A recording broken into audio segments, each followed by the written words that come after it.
Assalamualaikum warahmatullahi wabarakatuh.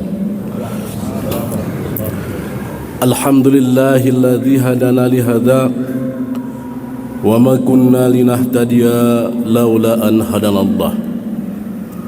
Asyhadu an la ilaha illallah wa asyhadu anna Muhammadan abduhu wa rasuluhu la nabiyya ba'd. Kaum muslimin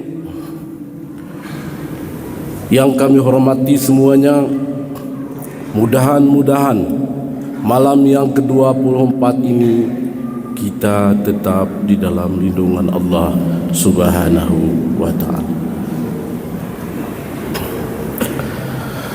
Ada satu kisah pada masa Rasulullah dahulu. Seorang hamba Allah yang mengabdikan dirinya di rumah Allah, di masjid. Dia terus bekerja merawat masjid dengan sebaik-baiknya. Dia terus mengurus jamaah dengan sebaik-baiknya. Pada satu waktu dia dipanggil oleh Allah Subhanahu wa ta'ala.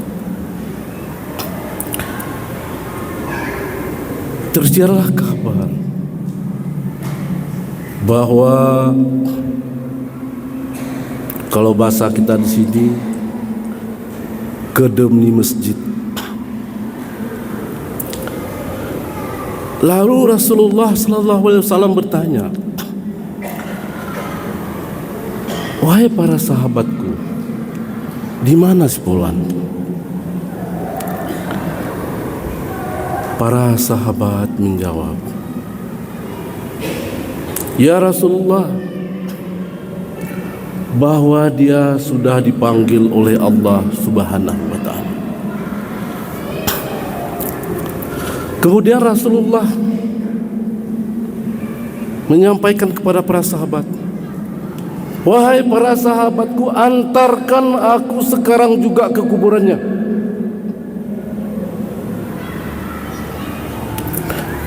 Maka pada waktu itu para sahabat mengantarkan Rasulullah ke kuburannya dan Rasulullah melaksanakan salat jenazah di kuburannya, karena kebetulan pada waktu Rasulullah agak telat mendengar informasi. Nah, kemudian Rasulullah menyampaikan kepada para sahabat, "Wahai para sahabatku semua, kalaulah aku sampaikan bagaimana keutamaan bagi orang yang mengurus rumah ibadah." Makanya Rasulullah bersabda, yang mana maksud hadis, "Man bana masjidan fid dunya banallahu baituhu fil akhirah."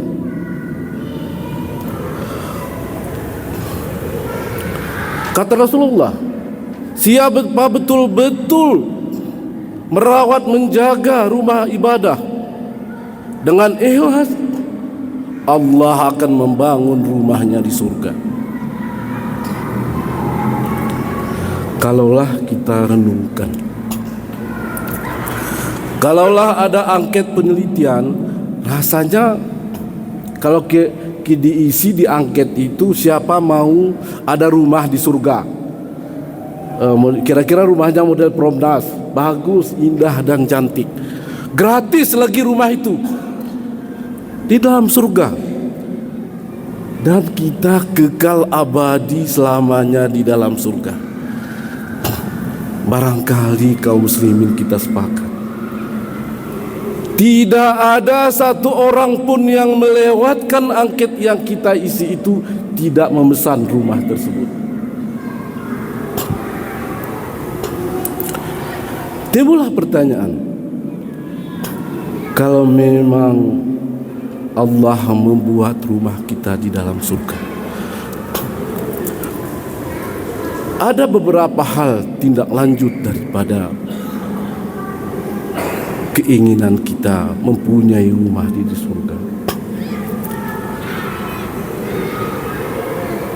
Dalam surat Al-Mu'minun, Allah Subhanahu wa taala berfirman, "Qad aflahal mu'minun alladzina hum fi salatihim khashi'un." Sungguh beruntunglah orang-orang yang mukmin, yang mana orang mukmin itu khusyuk di dalam melaksanakan salatnya. Berarti yang pertama tadi kita membangun masjid, mengurus masjid. Yang kedua, mengisi dan memakmurkan masjid dengan melaksanakan sholat yang khusyuk.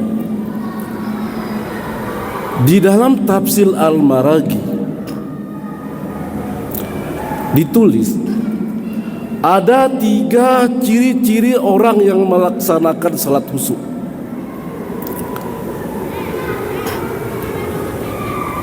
Apakah kita sudah melaksanakannya? Mudah-mudahan kita sudah melaksanakannya. Yang pertama, ketika takbiratul ihram, Allahu Akbar, kita kosongkan jiwa kita. Hanya kita mengingat, hanya ada Allah Subhanahu wa taala yang kita ingat dalam pikiran kita. Kita kosongkan pemikiran kita. Bahasa sekarang adalah kita cadalkan antina pemikiran kita kepada Allah Subhanahu wa taala. Kita kosongkan yang lain. Itu ciri yang pertama orang yang melaksanakan salat khusyuk. Yang kedua, memahami makna bacaan imam. Tadi Pak Imam kita sudah ayat misalnya tadi dari pertengahan surat Hal Ataka Hadisul Ghasyiyah.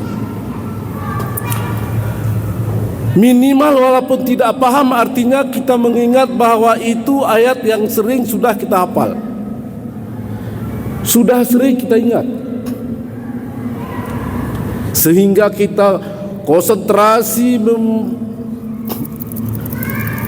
mengingat apa yang dibacakan imam, sehingga kita tidak lagi mengingat yang lain-lain. Contohnya, mau hari raya, kebetulan dari rumah tadi kita silap bawa sandal yang bagus. Misalnya, karena kita tidak konsentrasi, ya ini selap kuning kena usuh dari itu ini. Sandal saya ini siapa yang ngambil nanti? Jadi buyarlah ingatan kita. Maka untuk supaya ingatan kita tidak buyar, kita tetap terfokus kepada bacaan imam. Itu yang kedua. Yang ketiga,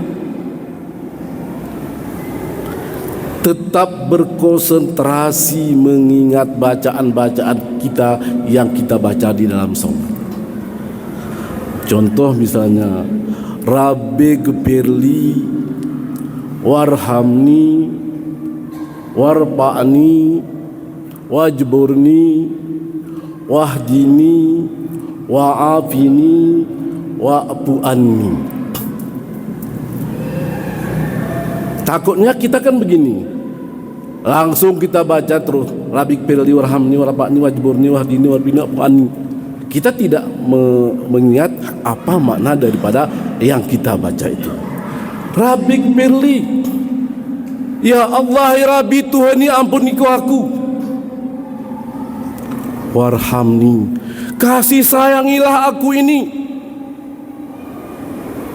hamba-Mu orang yang lemah ya Allah, tidak ada daya upaya, Engkaulah maha kuat ya Allah. Kalaulah tidak kita pahami bacaan itu, terkadang-kadang kita terlalu cepat.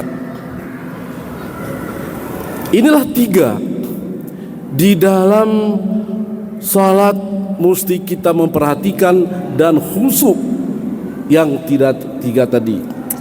Barangkali inilah yang perlu kami sampaikan. Mudah-mudahan ada manfaatnya. Kami akhiri, assalamualaikum warahmatullahi wabarakatuh.